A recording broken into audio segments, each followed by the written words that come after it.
Okay, good. All right.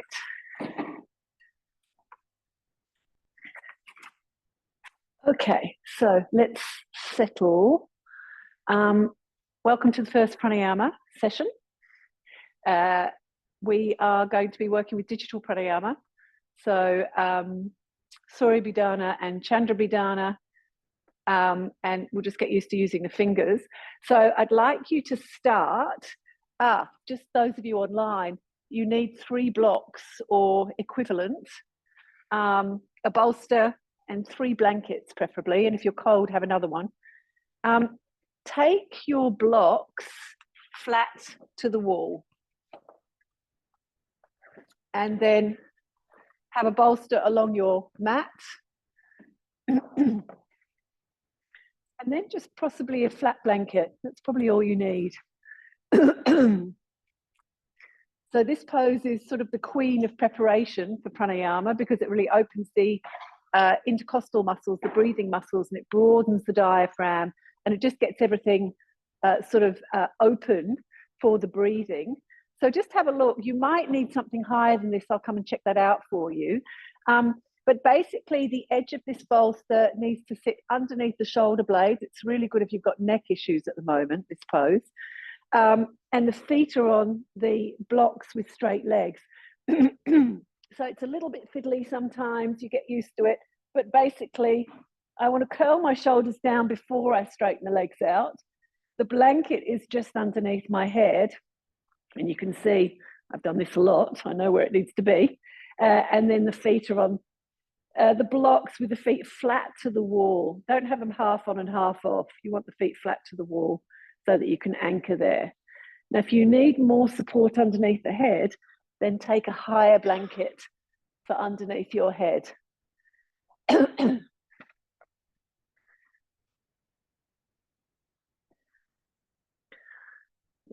Maria, I think you're probably going to be a bit close, I would say. I would say your bolster is too close to the wall. Just take it, and that's probably too far away. It's really little bits, tiny little bits that you adjust until it's in the right spot. Yeah. And once you're there, curl the shoulders under so that you feel that you're right on the top of the shoulder bone. This is what's going to help with, so Maria, probably the bolster's a bit too far away now. Yeah, because your shoulders aren't on the floor. You want the shoulders to be down on the floor. Yep, curl the shoulders under towards the bolster.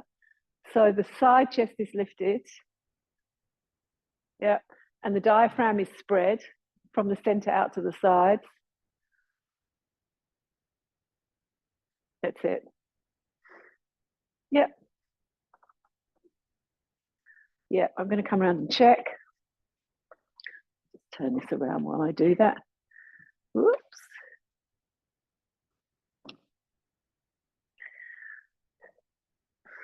Yeah. So you just want to feel like the shoulders are tucked under and the neck is long. And have the blanket just underneath the head so the shoulders can drop down. If it's too much of a curve for your back in the morning, then have the blanket underneath the shoulders. Yeah, that looks okay. Yeah. Arms out to the sides. Take the arms a little bit wider, not too wide, but a little bit wider. It's not super active. It feels like it's anchored, but it's not a super active pose. You're not actively working the legs. Yeah. You know, the props are there to support you.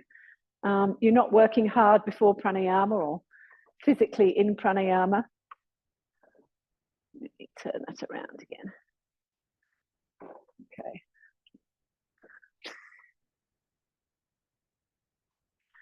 So from there, just let the chest take the shape of the pose.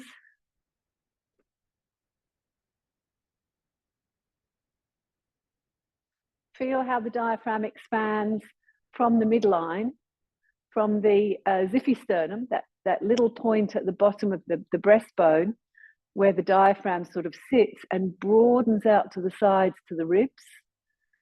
So that some of that tension through the diaphragm, particularly if you feel quite stressed at the moment, often the diaphragm is really held. So let the diaphragm soften and broaden.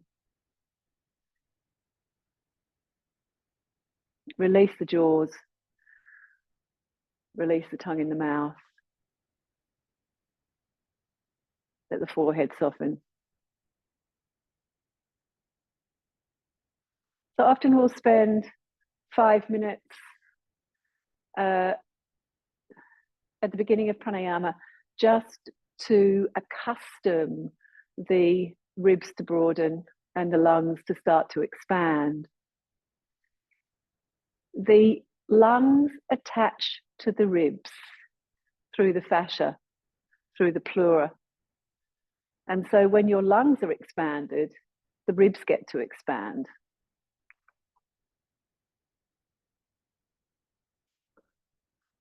Just another couple of minutes there with that pose.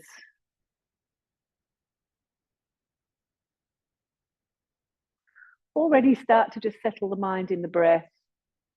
Become aware of the breath. You're not really following the breath so much, but becoming aware of the breath so that so that the mind is starting to come into that rhythm of the breath and not in the thinking.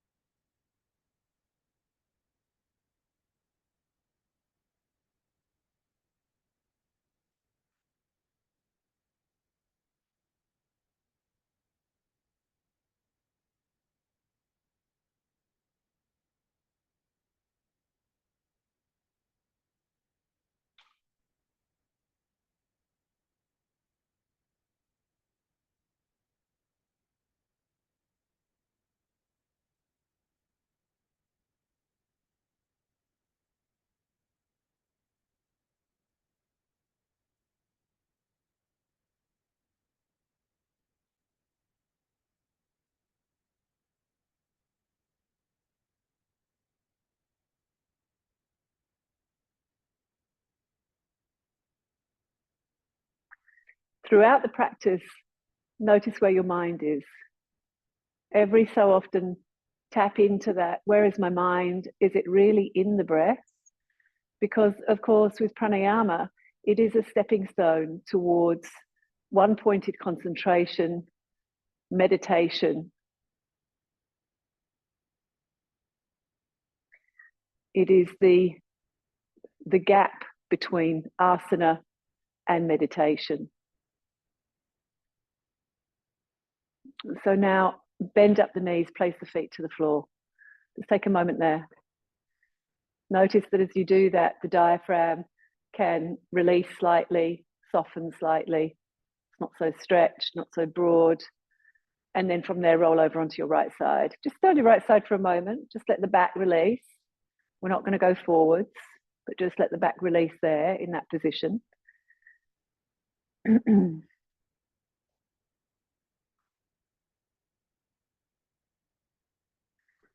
And inhale and come up. You're going to set yourselves up for Supta Baddha Konasana. So you'll turn, sorry, you don't need to turn your mat around. I need to turn my mat around. You'll take your bolster. I just turn my mat around so it's a little clearer on the screen. This way.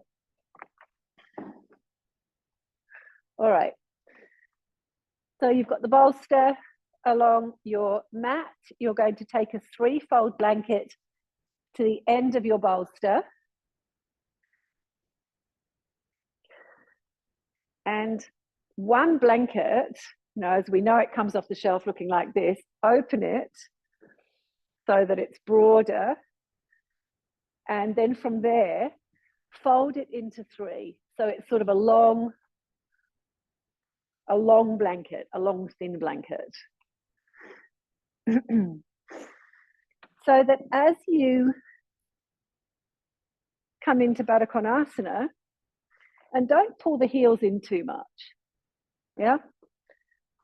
Again, it doesn't need to be a strong pose, but the blanket goes over the tops of the feet and you're going to curl it and take it underneath the knees so that the shins, the knees are supported, and so that as you lay out, you're not going to get sore through the groins. Now, if that's not high enough for you, use blocks underneath the thighs.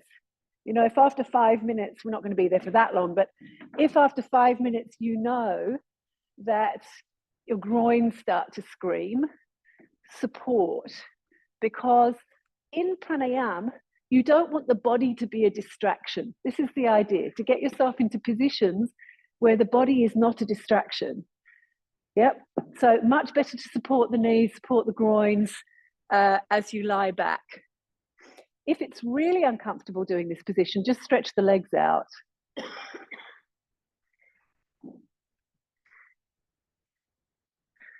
Maria, I would just stretch the legs out. I wouldn't bother, you know, just have the feet fairly close, head on the blanket. Yep. That's it. Yep. Yep. And arms down beside you. So when you lay back, you need to have enough support underneath the head so it doesn't feel as though the throat is strained, because obviously the throat is where your trachea sits, the, you know, part of your breathing tube. So if your head's sort of strained back, it's actually hard to get the breath through the trachea. So you want to feel that your throat is relaxed, the skin on the front of the throat is relaxed.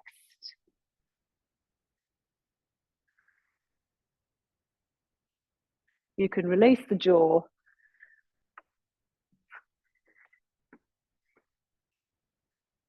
You've got a little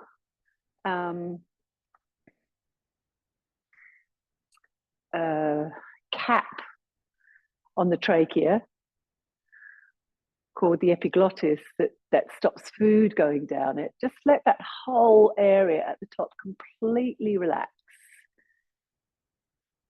You know, the very top of the throat, feel how it broadens from the inside. We start to develop a finer sense of the body, of the senses. And this in turn then helps to inform our asana practice. More subtlety comes in when you do pranayama as well as a separate practice.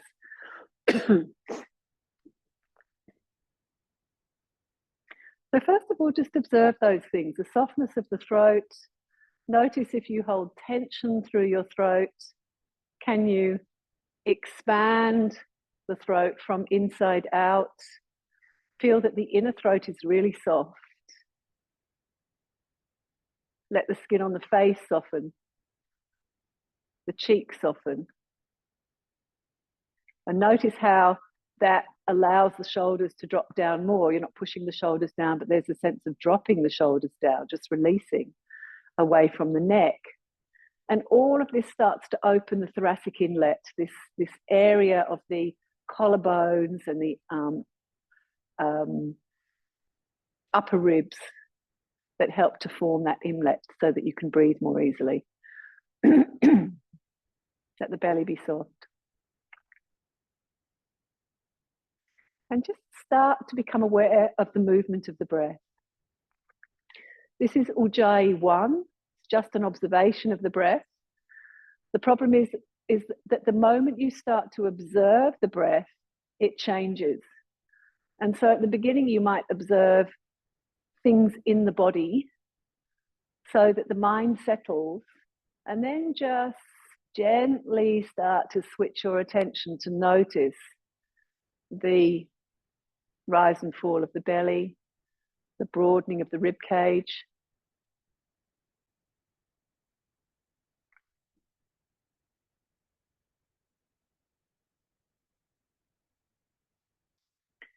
And then let that organically deepen into a slightly deeper outward breath.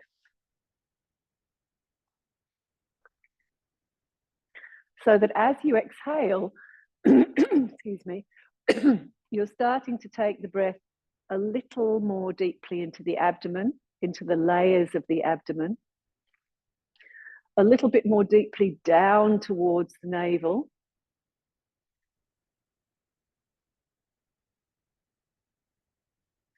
So that 2 or 3 dimensional depth as your breath moves down towards the navel, moves down towards the back of the body. Make it subtle, make it gentle, make it organic. It's not a forced action. It's a steady action of deepening. As the breath moves slowly down towards the pubis. Allow the inward breath to find its own length. Now, the inward breath is a spontaneous breath in Ujjayi too. It's the outward breath that takes your attention.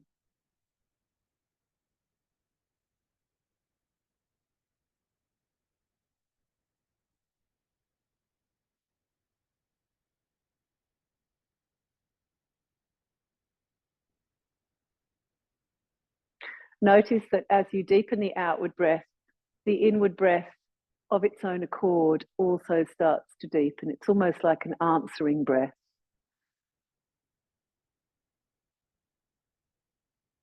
Allow it to become an answering breath.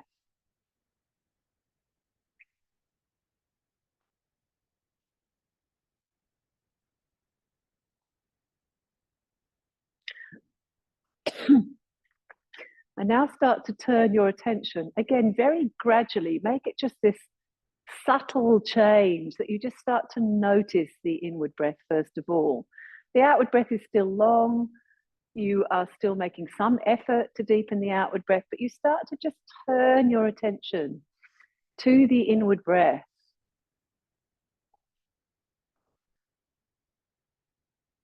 Almost as though with each breath you're moving your attention slightly away from the outward breath and giving more of the attention to the inward breath. You know, it's like one child has demanded your attention and then you suddenly notice there's another one over there needing you, and slowly you start to move your attention to that child. And then start to bring your attention more and more to the inward breath as you expand from the lower ribs, taking the breath, the inward breath, up the rib cage slowly, evenly, and then finding that spontaneous exhalation again. So now your attention is fully on the inward breath. Slow inhalation all the way up the rib cage to the top of the chest.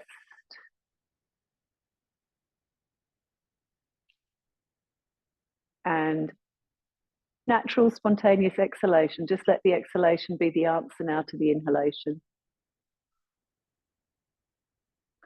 Feel that the drawing in of the inhalation is gradual and smooth. You know, at the beginning, you might draw the inhalation from the lower ribs up to the nipple line, and then exhale naturally. And then on the next breath, you might inhale from the lower ribs or even from the sides of the navel up a little higher than the nipple line. Each time you expand a little bit more.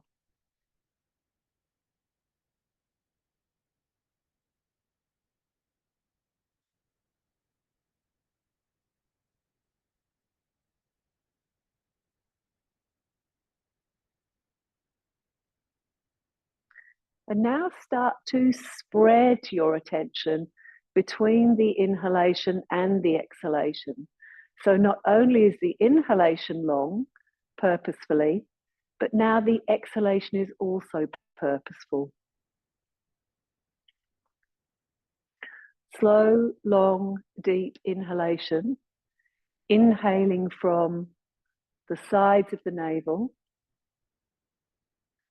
up through the lower ribs, side ribs, mid ribs, and top of the chest. Finally, with that breath just touching the top ribs. And then slow, deep exhalation from the top ribs all the way down, deep into the abdomen. So you're combining your deep exhalation with your deep inhalation, and both of them now are purposeful. If you find that you become breathless at any time, come back to normal breathing.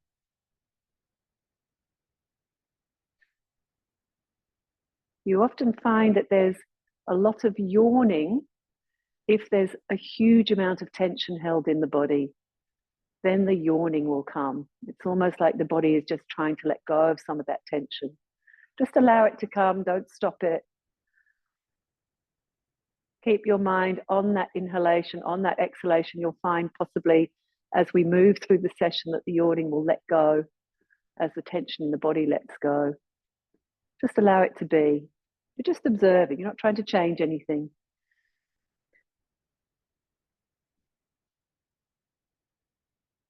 Slow, long, deep, smooth inhalation. Slow, long, deep, smooth exhalation. Make this your last one and come back to normal breathing.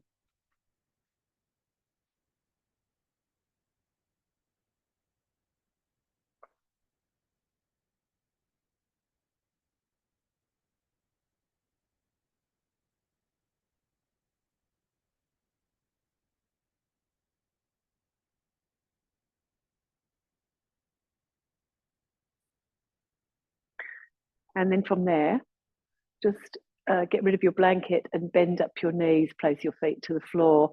Put your blocks to one side if you've got blocks there so that you don't roll over onto them. And rather than just sitting up, I'm going to ask you to roll over onto your right side again. Just allow the back to release from some of these back arch poses in between sessions.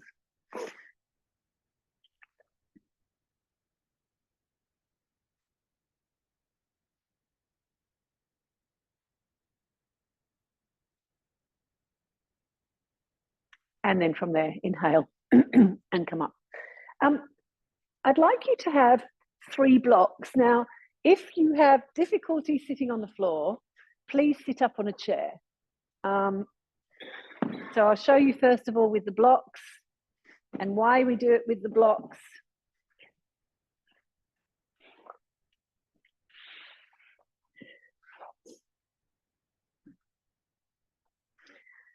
So very simple. I'm simply just piling the blocks up this way against the wall. If you don't have blocks at home, find something, you know, books or I don't know, something else. Blocks are handy. Sorry. Look, 2 doesn't quite do it. Yeah, you could have a book underneath and then put 2 blocks on top. I'll show you why. I'll show you why we're doing this like this. I find it really useful. You could use a bolster behind your back, but it doesn't give you the same kind of action, I guess. So I've got a 3-fold blanket you can see there. Hopefully you can see. I feel like it's very far away, isn't it? Let me pull it a little closer. Ooh.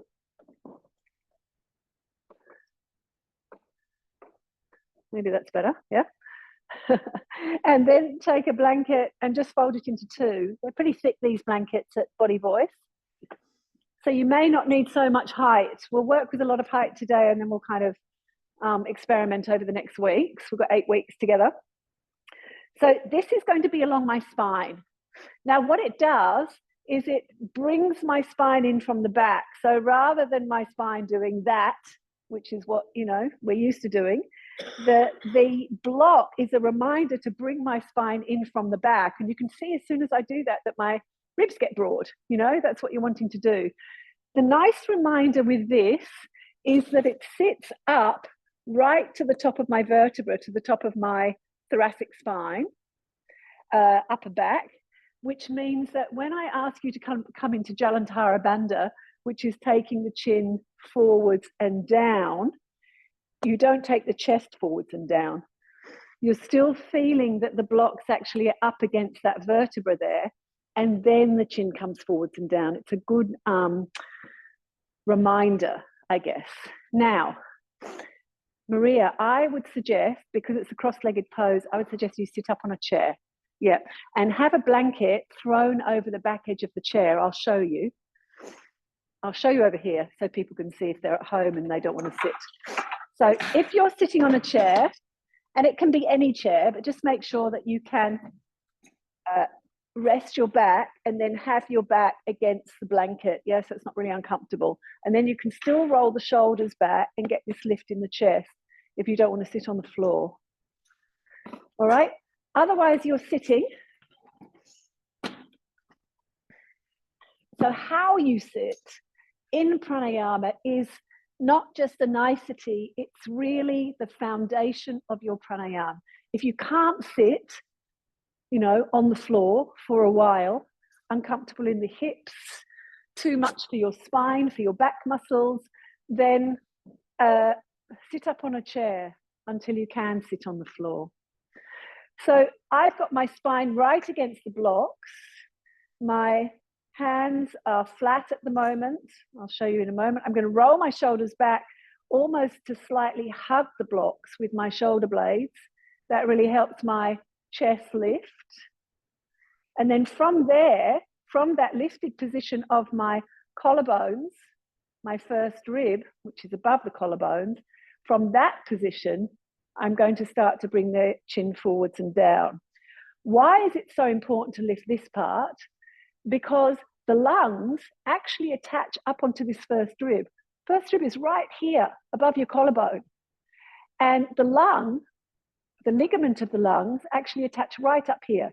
So if you start to do this, you're already collapsing the top lobe of the lung. Yeah, that's why it's so important to sit upright. So the upper back, as much as possible, is up against the blocks. You can see if you only have 2 blocks, that's not going to work because it will end up somewhere around your waist.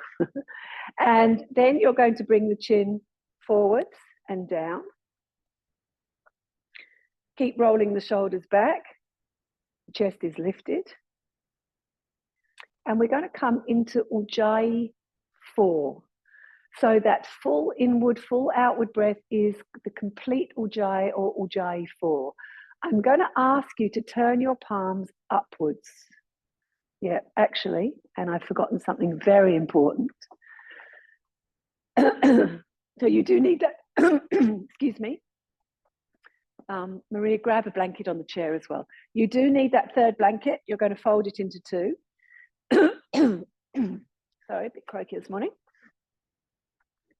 And that blanket is going to come onto your thighs. Now, why have a blanket there? Because otherwise, your hands don't have a platform. So I want my hands to be broad so that my chest can be broad. If I just have my hands here, you can see that my hands are narrow and my chest is narrow. I want my hands to be broad and also not to have the elbows hugged into the waist. So don't hug the elbows into the waist. Let the elbows be slightly further away from the waist. That's it. We'll talk about this a little bit more. As much as possible, turn the index finger down towards the blankets. And again, that will help to broaden the chest and lift the chest. Let the chin come down and in. I'm going to come into Ujjayi 4. So go gradually again. We're not going from Ujjayi 1. We're going straight into Ujjayi 4. Long inward, long outward breath. But let the entry be gradual. So you might start by just simply exhaling a little bit more deeply, taking the exhalation down towards the navel, and then watching the breath as it moves into the body. Slow inhalation.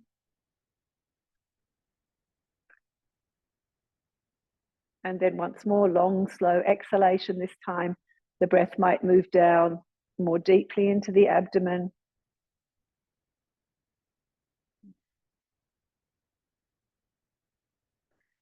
And then the inhalation, notice as you inhale that the inhalation launches from the sides of the navel, really low,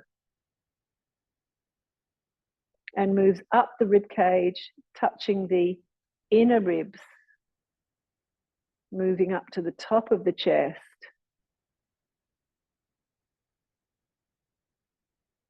Slow, long, deep exhalation. Just becoming aware every so often that the chin is forwards and down. It's not up. Tammy, just take the head down a little bit. That's it. That's it. Yeah, Kerry, that's great. Maria, great. The chest lifts almost to meet the chin. The throat is soft. The trachea is soft. That inner tube in the throat, that's soft. Slow, long, deep inhalation. All the way to the top of the chest. Slow, long, deep, smooth exhalation. All the way down to the sides of the navel or even lower. Deep into the abdomen, down towards the pubis, and down into the deeper layers of the abdomen. Continuing. Smooth, long, deep inhalations. Notice the quality, that the quality of the breath is smooth. If the quality of the breath is not smooth, take a few normal breaths between your long inhalation, long exhalation.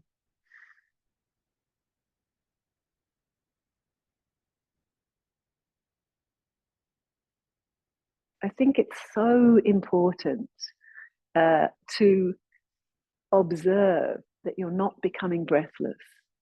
There's no effort. Of course, there's effort in the breathing, but there's no force. And we already have to come to a point where we recognize the ego if we're not going to use force. Is it my ego wanting to have a longer breath, a deeper breath, a more forceful breath? So there is already a recognition of, in a way, what we're being asked to look at in the Eastern philosophies. The way the ego drives us and stops us really seeing. Because, of course, if the ego's driving us, there's no sensitivity, there's no seeing there, there's no feeling there. So every so often when you're pushing, just observe for a moment.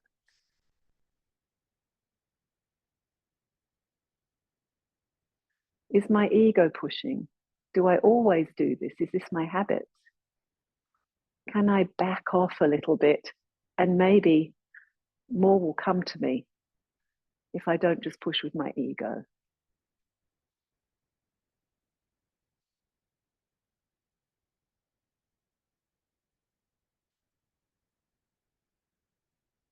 Just one more ujjayi breath and then return to normal breathing. Settle for a moment in that normal breath.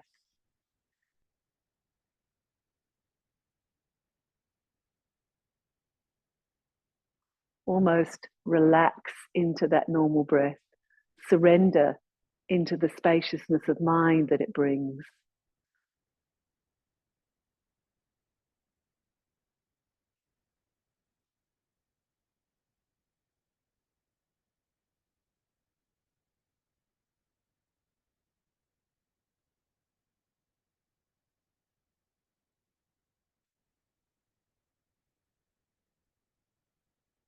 And then slowly let the head come up.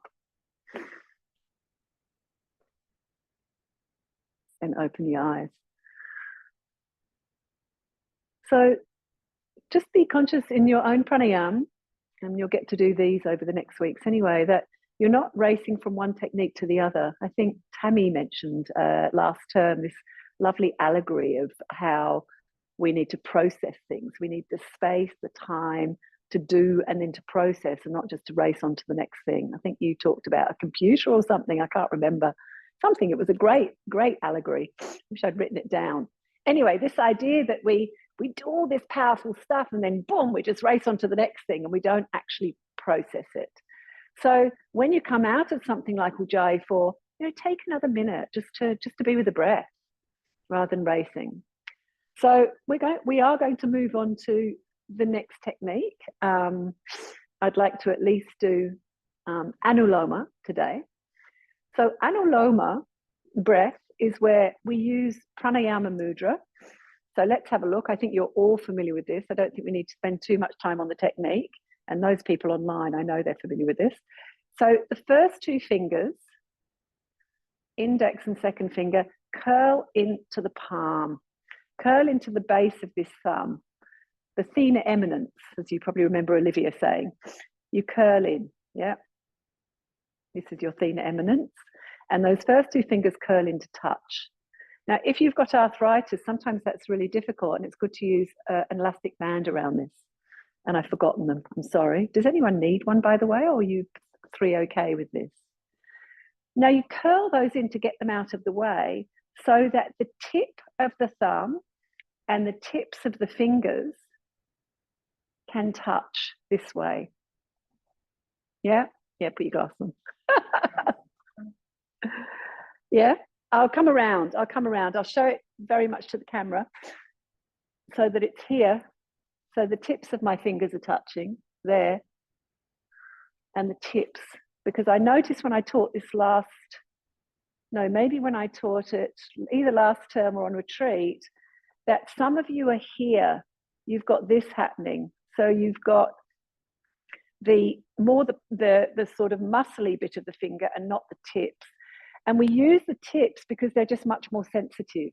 They have much more sensitivity in them. And I'll talk about that over the next week. So I don't want to give you too much info today, but we actually know now. We've, neuroscience has looked at the sensitivity of the tips of the fingers, and this part is much more sensitive than this part. Yeah. So when you do digital pranayama, and I'll show you, obviously it's exaggerated, just show the camera as well. So when you do digital pranayama, you don't want to go this. Yeah, that's not it at all. It's a real curving of the fingers this way.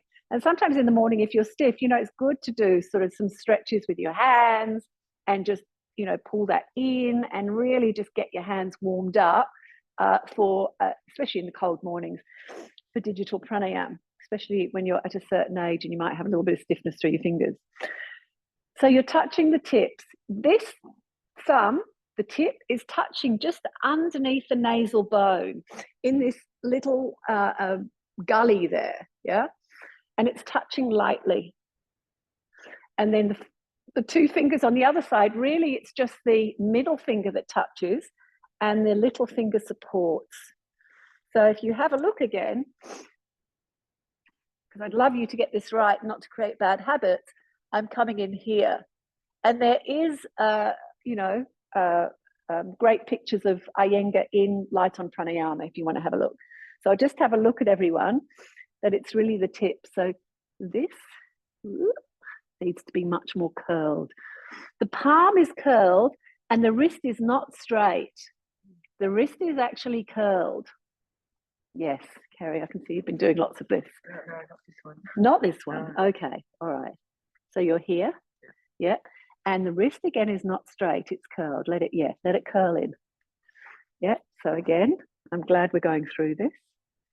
So good to be in the room if you possibly can, and not just online. Online's never the same. Yeah, all right.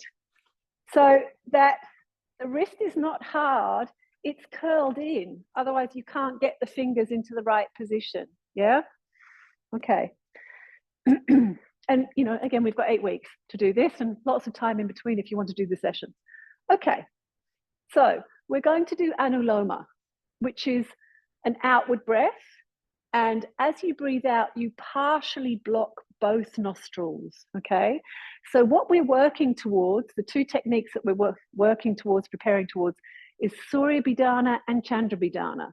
So they are breaths where we either emphasize the right nostril and actually the sort of yang energy, if you like. And then chandra bhedana, surya means sun, chandra means moon. I'll send out a little explanation of this for those of you who are doing pranayama so that you get a bit of a sense of it. Chandra means moon, so the moon is cooling. We breathe in and out through the left nostril. Surya is heating. We breathe in and out through the right nostril, okay? That's what we're working towards. I don't think we'll quite get there today because it's getting late, but we're going to do anuloma to prepare. So you're going to take a deep, long inhalation. That's your ujjayi, deep, long inhalation. Then you hold the breath momentarily and the fingers come on, and you partially close both nostrils and you exhale. Yeah. And we're just going to do 3 of them today, right? Just to get you into it. So lift the chest, broaden the collarbones, let the head come down, let the chin come forwards and down. Start by taking a few deeper ujjayi breaths.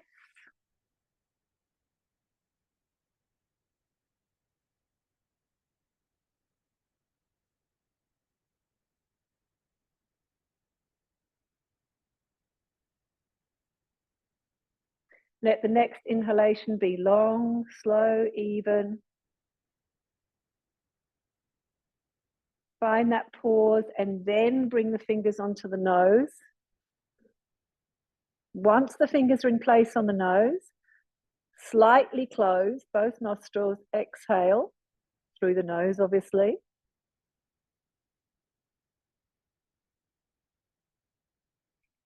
Take the hand down and then inhale. 2 ujjayi breaths. Inhalation, exhalation, actually 2 normal breaths.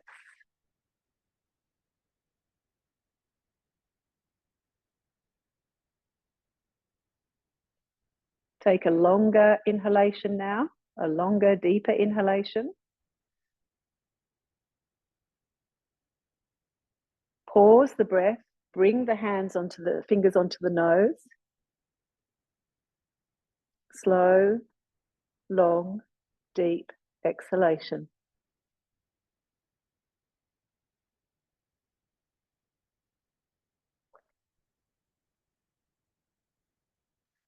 Bring the hand down, 2 normal breaths.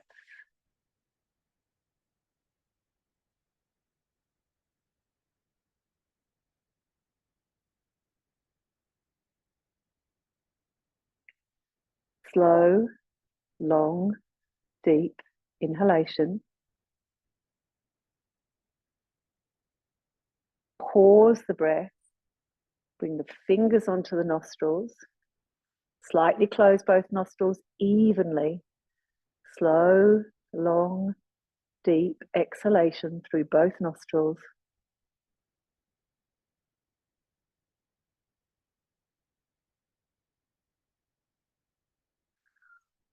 When it's finished, bring the hand down and then inhale. I'm going to ask you to do 2 more in your own time.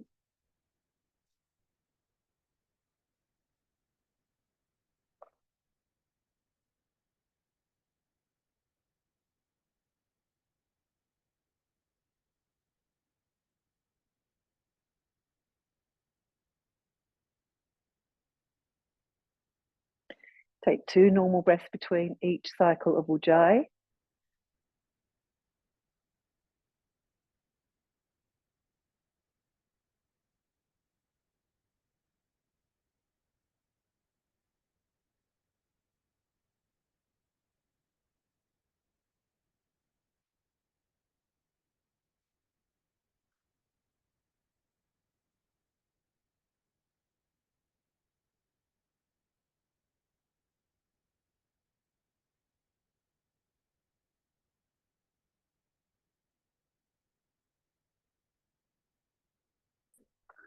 And when you finish those 2 breaths, let the head slowly come up and come back to normal breathing.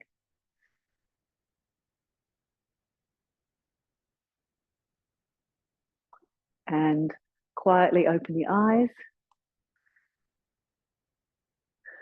and lay yourself out quietly for Shavasana. Blanket underneath the head.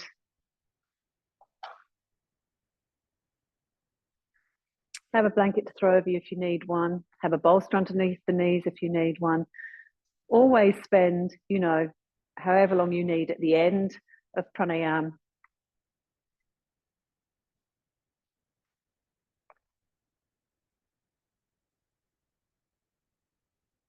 to rest. And very often we do Shavasana in between techniques. Today, we didn't do that.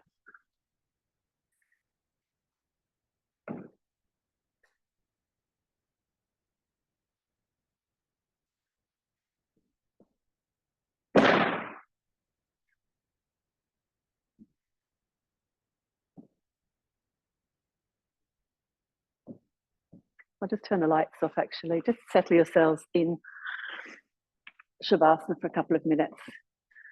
And you at home can settle yourselves into Shavasana for as long as you like. And we will